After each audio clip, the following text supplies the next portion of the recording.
Kembali lagi di Cerita Cinta Channel. Jangan lupa like, comment, and subscribe ya. Terima kasih. Keesokan harinya, setelah meninjau lokasi pembangunan sebuah taman hiburan, Wira dan juga Ivan sedang memanfaatkan waktu istirahat di sebuah kafe. Wira sedang memandangi foto Lila yang baru saja dikirim via melalui aplikasi WhatsApp. Gadis kecil itu sedang bermain di taman belakang rumah bersama omanya. "Ada apa denganmu? Aku mulai merasa kau agak aneh," senyum-senyum sendiri, ucap Ivan meledek, lalu menyeruput secangkir kopi. "Via baru saja mengirimkan foto Lila. Lihat." Ia menunjukkan foto itu pada Ivan. "Anakku sangat lucu kan?" "Iya, ngomong-ngomong kau tidak minta foto bundanya." "Maksudmu?" tanya Wira membuat Ivan tertawa kecil. "Aku pikir kau senyum-senyum karena mengingat wajah Via." "Kau ini, hubunganku dengan Via belum sejauh itu. Aku baru mau memulai dengannya." Ivan terdiam beberapa saat sebelum akhirnya menatap Wira dengan serius. "Bukankah Via wanita yang baik? Kau beruntung memilikinya," ujar Ivan. "Wira, apa kau sudah bisa melupakan Sera?" Mendadak senyum yang menghiasi wajah Wira menghilang. Ia menghela nafas panjang sembari menyandarkan punggungnya di kursi. "Kau tidak perlu menanyakannya, Van. Kau tahu bagaimana aku." Ucapan Wira membuat Ivan garuk-garuk kepala tidak jelas. "Kau masih mencintainya?" "Aku memang belum bisa melupakan Sera sepenuhnya. Bohong kalau aku bilang tidak punya perasaan apapun lagi padanya. Tapi sekarang aku sudah punya Via. Aku memang belum mencintainya, tapi dia adalah istriku. Terlebih dia sudah banyak berkorban untuk anakku. Ya, tidak banyak wanita seperti Via di dunia ini. Dia seorang wanita yang sempurna. Kelembutan dan kasih sayangnya pada Lila sudah cukup bagiku." Ivan menepuk bahu sahabatnya itu.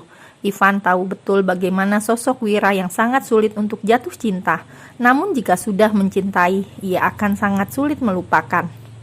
"Cobalah untuk mencintai Via dan lupakan Sera. Kau selalu berkata tidak peduli pada Sera, tapi hatimu berkata lain." "Van, kau tahu benar seperti apa hubunganku dengan Sera. Bahkan kehadiran Lila adalah sesuatu yang tidak disengaja. Sekarang aku sedang mencoba memulai segalanya dengan Via." "Baguslah, aku senang mendengarnya," timpal Ivan. Seminggu pun berlalu tanpa terasa. Pagi yang cerah seolah mewakili perasaan bahagia seorang gadis kecil, masih dengan tubuh yang lemah namun penuh semangat. Lila bermain bersama Oma di taman belakang. Piknik di taman belakang rumah adalah kegiatan favoritnya di hari Minggu. Keceriaan Lila membuat rumah yang tadinya hampa itu hidup kembali. Dan bagi seorang Alfiana Andini, tidak ada kebahagiaan yang lebih dari senyuman di wajah Lila. Wanita muda itu akan sanggup melakukan apapun hanya demi melihat senyum yang baginya seindah mentari pagi itu. Dari balkon ia memperhatikan interaksi antara Lila dan sang omah, wanita paruh baya yang baru saja dinyatakan pulih dari sakitnya. "Terima kasih Tuhan, Engkau memberi anugerah yang tidak berkesudahan," dalam batin Via. "Selamat pagi, Bu," ucap Via seraya menjatuhkan tubuhnya di atas karpet yang menjadi alas duduk Oma dan Lila.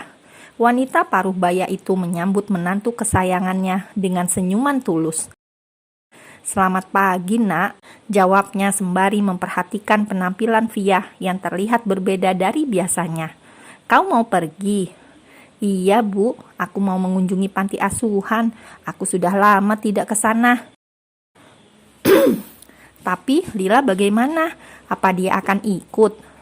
"Tidak, Bu, aku harus mengurus anak-anak panti hari ini karena Bu Retno ada keperluan di luar. Jadi mungkin aku akan sedikit sibuk." Via tersenyum sambil mengusap rambut Lila. "Lila di sini sama Oma, tidak apa-apa kan? Bunda mau pergi sebentar." "Iya Bunda," jawab Lila diiringi anggukan kepala. "Lila masih mau piknik sama Oma." "Iya sayang, tapi jangan lari-lari, nanti omanya capek." "Iya Bunda, Lila duduk di sini aja." Mereka mengobrol beberapa saat hingga akhirnya Via berpamitan pada ibu mertuanya itu. Setelahnya ia beranjak menuju halaman depan. di mana seorang supir sudah menunggunya sejak tadi. Mobil pun melaju meninggalkan rumah mewah itu.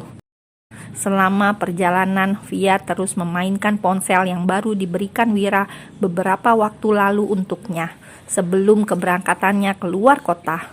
Senyum manis terlihat di sudut bibirnya ketika pesan dari Wira baru saja masuk. "Wira, selamat pagi sayang." Rona merah terlihat jelas di wajah wanita itu. Sebab sejak berada di luar kota, Wira sangat intens mengirimkan pesan ataupun melakukan panggilan dengan menggunakan kata sayang. Walaupun itu hanya untuk mengucapkan selamat pagi. Via mencoba menetralkan perasaannya dengan mengusap wajah beberapa kali. Ia pun segera membalas pesan dari sang suami. "Via, pagi mas." Balasan singkat yang dikirim Via dengan cepat mendapat respon kembali dari Wira. "Wira, sedang apa?" "Via, aku di jalan mau ke panti. Tadi kan sudah minta izin mas sebelum pergi." "Wira, lupa. Ya sudah, hati-hati sayang." "Via, iya, mas jadi pulang hari ini." "Wira, belum, masih ada pekerjaan yang harus diselesaikan." "Via, oh."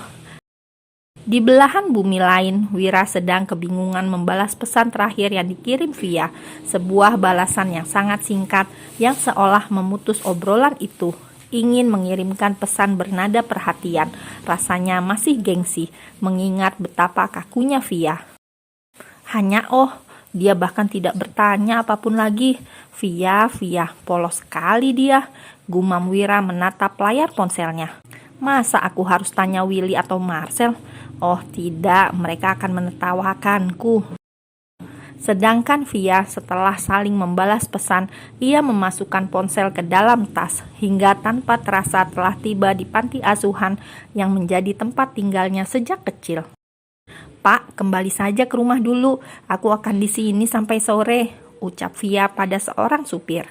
"Iya Mbak Via, kalau mau pulang hubungi saya saja," jawab sang supir. "Baik Pak, terima kasih."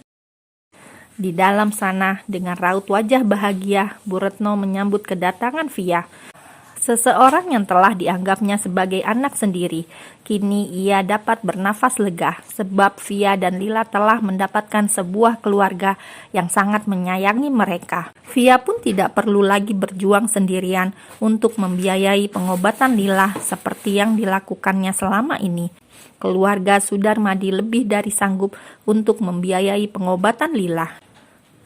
Waktu menunjukkan pukul 5 sore ketika Via telah selesai dengan tugasnya menggantikan Bu Retno untuk mengurus panti. Kerinduan pada adik-adik panti akhirnya terbayar dengan kebersamaan mereka hari itu. "Terima kasih Via, kau sudah membantu ibu hari ini," ucap Bu Retno sesaat setelah kedatangannya. "Aku senang melakukannya Bu, panti asuhan ini adalah bagian dari hidupku." Bu Retno mengusap rambut wanita muda yang telah dianggapnya sebagai anak sendiri itu. "Via, mulai sekarang berbahagialah nak, selama ini hidupmu penuh dengan perjuangan. Sejak kecil kamu berjuang sendiri untuk sekolah sampai kuliah walaupun harus terhenti. Ibu sangat bangga dengan keteguhan hati kamu," ucapnya dengan kedua mata yang berkaca-kaca. Via memeluk wanita paruh baya itu. "Terima kasih Bu, Ibu mau menjadikanku anak ibu saat orang tua kandungku sendiri tega membuangku." "Jangan berkata begitu nak," ia mengusap punggung Via. "Ya sudah, kamu pulang dulu, nanti dicari Lila." "Aku mau ke rumah Mas Wira dulu Bu, mau ambil baju gaun Lila. Dia sudah beberapa hari ini meminta gaun Putri Elsanya." "Baiklah nak, kamu tidak minta dijemput supir?" "Tidak Bu, aku masih tidak enak meminta banyak hal dari keluarga Mas Wira. Aku akan naik taksi online saja." Sore itu Via menuju sebuah rumah yang telah beberapa minggu ditinggalkannya sejak Lila dirawat di rumah sakit. Dengan segera wanita muda itu menuju kamar belakang yang ditempati bersama Lila sebelumnya. Ia mengeluarkan sebuah gaun berwarna biru langit dari dalam lemari. Seulas senyum tipis pun hadir di sana, membayangkan akan sebahagia apa Lila saat mengenakan pakaian itu sambil bermain boneka Barbie kesukaannya. Ia menerawang jauh ke masa lalu, saat hidupnya penuh dengan keterbatasan. Hanya gaun hasil buatannya itulah yang sanggup ia berikan untuk Lila. Lila anakku, sekarang kamu punya segalanya nak. Kamu punya bunda, ayah, oma, dan opa. Semoga hasil pemeriksaan cocok, jadi kamu bisa sembuh dan hidup normal seperti anak-anak lain. Gumamnya menahan air mata. Tanpa terasa hari mulai gelap, hingga terdengar suara bel berbunyi yang membuyarkan lamunan Via. Wanita itu menyeka setitik air matanya, lalu beranjak menuju pintu untuk melihat siapa yang datang. Pintu terbuka, di depan sana tampak seorang pria, kira-kira seusia Wira, sedang berdiri dengan senyum misteriusnya. Seketika seluruh tubuh Via terasa meremang, menyadari siapa yang ada di sana. Kedua kakinya pun terasa lemas. Dengan wajah yang sudah memucat, ia memberanikan diri untuk berpegang pada daun pintu. Mas Wira tidak ada di rumah, ucapnya gemetar, tanpa berani lagi menatap pria di depannya. Aku tahu, karena itulah aku kemari.